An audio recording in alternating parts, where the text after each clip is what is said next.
মানে দুনিয়াতে ফেরত যাও এবং আলোর সন্ধান করো, কারণ কেউ যদি দুনিয়াতে তার ঈমান ও কর্ম দিয়ে আলো সংগ্রহ না করে থাকে তাহলে সেদিন তার নিজস্ব কোনো আলোই থাকবে না। فالتمسوا نورا আলো সংগ্রহ করার একমাত্র জায়গা হলো এই দুনিয়া। তারপরেও মুনাফিকরা মুসলমানদেরকে ধরার চেষ্টা করবে। এভাবে যখন তারা বিশ্বাসীদের নিকটবর্তী হবে, فضرب بينهم بسور له باب ঠিক এমন একটি মুহূর্তে দুই দলের মাঝে একটি বৃহৎ প্রকাণ্ড দেয়াল নেমে আসবে, যার একটি দরজা থাকবে। এই দরজা সম্পর্কে আমরা অন্য সময় আলোচনা করব। আল্লাহ বলেন, অতঃপর উভয় দলের মাঝখানে খাড়া করা হবে একটা প্রাচীর, ফলে এখন তারা ধরার চেষ্টা করলেও পারবে না। দেয়ালটি খাড়া হওয়ার পর আল্লাহ বলেন, দেয়ালের অন্য পাশে যে পাঁচটা মুনাফিকরা দেখতে পাবে না, সেখানে থাকবে আল্লাহর করুণা, দয়া এবং মমতা, আর অপর দিকে থাকবে কঠোর শাস্তি এবং অন্ধকার। কঠোর শাস্তি এবং অন্ধকার। তাহলে এখন শুধু অন্ধকারই নয়, রয়েছে বিশাল এক দেয়াল, ফলে তাদের পালানোর আর কোনো জায়গা নেই। আর পেছনে দেখতে পাবে শাস্তি তাদেরকে আচ্ছন্ন করার জন্য এগিয়ে আসছে। তখন এই মুনাফিকরা, আল্লাহ আমাদের তাদের অন্তর্ভুক্ত না করুন, মুনাফিকরা মরিয়া হয়ে বলবে, ألم نكن معكم আমরা কি তোমাদের সাথে ছিলাম না? লক্ষ্য করুন, মুনাফিকরা অপর পাশে থাকা মুমিনদেরকে ডাকছে। স্পষ্টতই দরজা এই পাশ থেকে খোলা যায় না। আরে দরজাটা খোলো না, আমরা তো তোমাদের সাথেই থাকতাম। এভাবে মরিয়া হয়ে ডাকা হবে। সামনে অগ্রসর হওয়ার পূর্বে এটা বোঝা গুরুত্বপূর্ণ।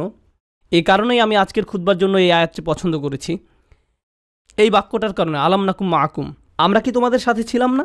ব্যাপারটা হলো, এই লোকগুলো যারা দেয়ালের ভয়ঙ্কর পাশে থেকে গেছে, যারা মরিয়া হয়ে আছে, যাদের নিজস্ব কোনো আলো নেই, তারা ভাবতো তারাও মুমিনদের অন্তর্ভুক্ত। তারা এটা নিয়ে খুবই আত্মবিশ্বাসী ছিল। এত আত্মবিশ্বাসী ছিল যে তারা কিয়ামতের দিনও সেই কথা বলছে, আমরা তোমাদের সাথে নামাজ পড়তাম, তোমাদের সাথে ব্যবসা করতাম, বন্ধু ছিলাম, আত্মীয়তার সম্পর্ক ছিল, চাচাতো মামাতো ভাই বোন ছিলাম, আমরা তো একই কলেজে ভার্সিটিতে গিয়েছি। কেন আজ আমরা বিচ্ছিন্ন? কেন এই সম্পর্ক ছেদ ঘটছে আজকে? এখন অপর পাশে অবস্থিত মুমিনরা নিজেদেরকে নিরাপদ মনে করছে। দেয়াল স্থাপিত হওয়ার কারণে এই পাশের মুনাফিকরা চরম আতঙ্কগ্রস্ত হয়ে পড়ল। অন্যদিকে অপর পাশে অবস্থিত মুমিনরা নিজেদেরকে অনেক বেশি নিরাপদ মনে করছে। তাদের আর কোনো তাড়াহুড়ার প্রয়োজন নেই, কারণ এখন সম্পূর্ণ নিরাপদ।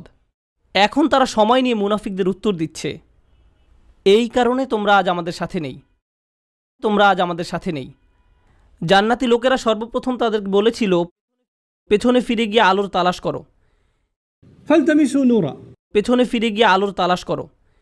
স্পষ্টতই তোমাদের আলো নেই। আবার মুনাফিকরা সম্পূর্ণ হতবাক, আমাদেরও তো তোমাদের মতো আলো পাওয়ার কথা ছিল।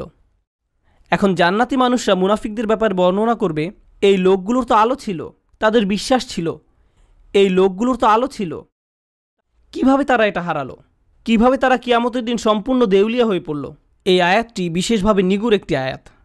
এই আয়াতে বর্ণিত হয়েছে কিভাবে একজন মুমিন ক্রমে ক্রমে ঈমান হারায়, কিভাবে একজন মানুষ ঈমানের মতো মহামূল্যবান জিনিস পাওয়ার পরেও পরিশেষে তা হারিয়ে ফেলে। রাতারাতি কোনো ব্যক্তির ঈমান ধ্বংস হয়ে যায় না। একদিন সকালে ঘুম থেকে উঠে কোনো ঈমানদার ব্যক্তি মুনাফিক হয়ে যায় না। এটা একটা পর্যায়ক্রমিক প্রক্রিয়া। এই প্রক্রিয়াটি এই নিরন্তর বাণীতে প্রকাশিত হয়েছে, বালা, অবশ্যই তোমরা আমাদের সাথে ছিলে, ওয়ালাকিন্নাকুম ফাতানতুম আনফুসাকুম, তোমরা নিজেরাই নিজেদের বিপদগ্রস্ত করেছো।